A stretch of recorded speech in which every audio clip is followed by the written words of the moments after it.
bóyin down.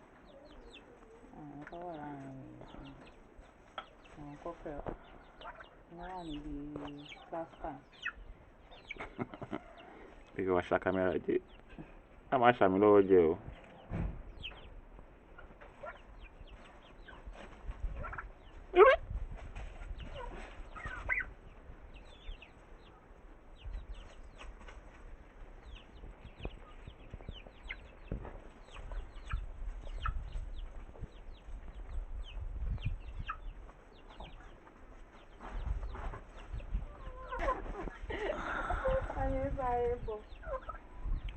Any problem, niggas? Any problem, fellas?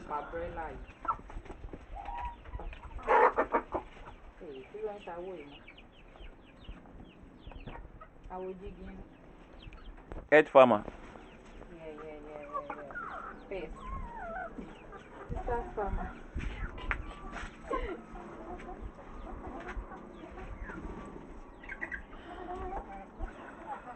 We have the snail here. We have bunnies. We have bunnies inside. Willie. Jesus! Oh, my